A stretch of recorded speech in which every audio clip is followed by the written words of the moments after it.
Alo, Trà Vinh xin chào các bạn. Hôm nay thì mình chia sẻ đến các bạn cái cách mà mình làm sợi bánh lọt. Chè bánh lọt lá dứa ăn cùng với nước cốt dừa, dai dai mềm mềm, kết hợp thêm cái độ béo ngon nữa. Cách đặc biệt làm rất là đơn giản mà sợi bánh lọt trong ngon, không cần phụ gia. Bây giờ mời các bạn mình cùng vào bếp để thực hiện bánh lọt ngon này nhé. Đầu tiên là mình chuẩn bị lá dứa, mình có ở đây khoảng 1 nắm nha, khoảng chừng 100 gram á. Các bạn cắt nhỏ, sau đó cho vào cối mình xay xong thì mình lọc ra, mình lấy cái phần nước cốt lá dứa thì các bạn lọc khoảng chừng 500 ml. Chuẩn bị xong rồi thì mình dùng ở đây là 100 gram bột gạo nha, cái loại nào cũng được, 100 gram bột năng và 50 gram bột bắp ha, tất cả mình lường bằng chén hết luôn á. Bột rau câu giòn hoặc là rau câu dẻo các bạn dùng 2 muỗng cà phê. Ở đây là 300 ml nước cùng với 500 ml nước lá dứa hồi nãy mình xay nè. Rồi bây giờ pha bột luôn ha, các bạn sẽ cho lần lượt hết 100 gram bột gạo, 100 gram bột năng cùng với 50 gram bột bắp, 2 muỗng cà phê bột rau câu giúp cho sợi bánh lọt của mình nó dai ngon và nó có cái độ giòn giòn á. Trộn đều xong cái ha rồi á, mình cho hết nửa lít nước lá dứa vô đây. Mình sẽ hòa tan cái phần bột này cùng với nước lá dứa trước. Hôm nay mình chia sẻ một cái cách làm mới giúp cho sợi lọt của mình á, mình dễ khuấy, nó không có bị lợn cợn ốc trâu nè. Rồi bây giờ để bột ở đó cho nó nghỉ một chút. Mình đi cho vào đây 150 gram đường cùng với một chút muối. Khóm thì mình dùng một miếng nhỏ, mình thái sợi ra cho vào nước đường cho nó thơm ha. Cùng với 150 ml nước luôn. Bắt lên trên bếp, các bạn sẽ nấu cho nước đường của mình nó sôi lên, đường nó tan ra nha. Khóm, nếu mà không có khóm thì các bạn cho vào gừng sắc lá hoặc là sắc sợi giúp cho nước đường nó thơm ngon. Mình nấu cho nó sôi lăn tăn khoảng chừng 5 phút để cho nước đường nó tan ra hẳn rồi cái nó hơi sệt sệt keo keo một chút á thì cái khóm của mình nó cũng chín á. Mình nấu vậy cái nước khóm nó ra rất là ngon luôn á. Mình kết hợp nước đường trái cây, cho 300 ml nước vào chảo. Mình thêm vào đây chút dầu ăn nữa. Các bạn nấu cho cái hỗn hợp nước này nó sôi lên.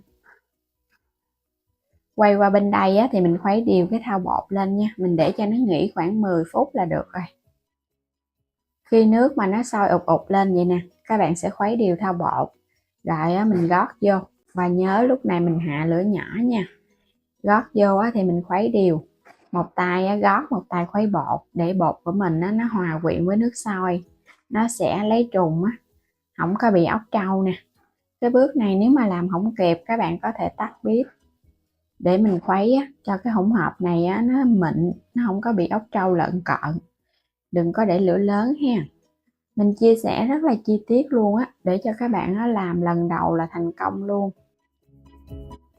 Khuấy đều, vẫn khuấy nhanh tay cho nó mịn và mình để ở mức lửa thấp nhất để cho bột nó chín từ từ.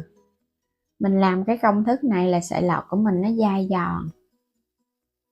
Khuấy chút xíu bắt đầu nó sọt vậy nè, lúc này nó rất là nặng tay tại vì bột của mình nó đặc rồi đó. Nhưng mà nó đặc nó có cái độ dẻo dẻo. Cứ khuấy tiếp cho nó chín kỹ luôn.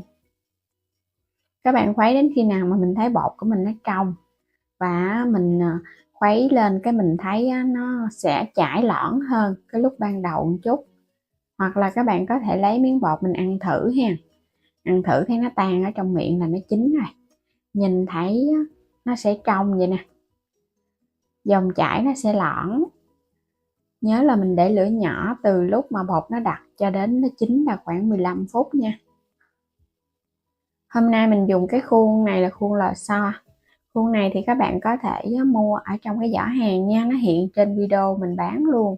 Mua ủng hộ mình ha. Mình sẽ lấy cái phần bột mà nó còn nóng, các bạn cho vào trong khuôn. Rồi cái mình ép cho nó nhanh. Còn nếu mà không có khuôn này thì mình dùng cái bọc ni lông cắt một lỗ rồi các bạn bóp nó ra cũng được nữa. Có khuôn thì cái sợi lọt nó sẽ đều và nó đẹp hơn chút. Và ở cái thau nước ở bên dưới nhớ là nước đá lạnh ha. Không thôi là cái sợi lọt của mình nó không giòn đâu. Mình có pha bột rau câu kết hợp với bột, khi mà gặp lạnh á nó sẽ giòn. Các bạn cứ ép xuống từ từ vậy nè. Nếu mà thích cái sợi lọt của mình nó ngắn á thì mình ép nhẹ tay thôi. Làm xong á thì vớt nó lên, sau đó các bạn rửa một nước này lại nha. Sợi lọt đang nóng thì mình ép nó ra nó sẽ đẹp hơn. Còn các bạn đừng có để nguội nó dễ bị dính chùm á, ép nó ra nó không có đẹp đâu. Mình làm xong rồi nè, được một thao bánh lọt luôn. Đó, nhìn những cái sợi lọt nó đều đặn, kết hợp với màu xanh tự nhiên từ lá dứa.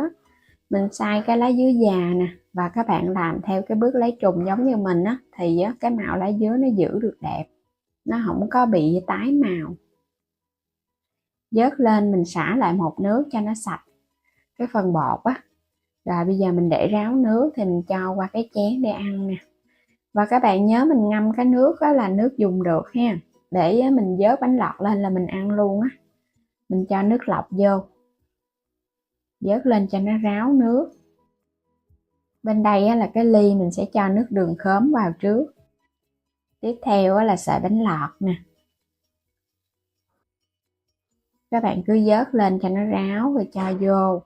Nước cốt dừa thì mình thắng cho nó hơi sôi nhẹ nhẹ thôi ha, để mình để cả ngày nó không có bị hôi dừa đó. Mình dắt nước cốt mà nó đặc đó thì nó béo ngon. Cho nước đường vô, sau đó tiếp là nước cốt dừa. Nước cốt dừa nếu mà các bạn ép ra thì mình cho nước sôi vô để hòa tan cũng được. Đá lạnh nè. Một ly chè bánh lọt với nước cốt dừa kết hợp với nước đường khóm, thơm ngon. Đơn giản vậy thôi mà ăn rất là ngon. Bánh lọt dễ khá, lạnh lạnh, dai giòn và thơm phức cái mùi lá dứa nữa. Ngon lắm các bạn.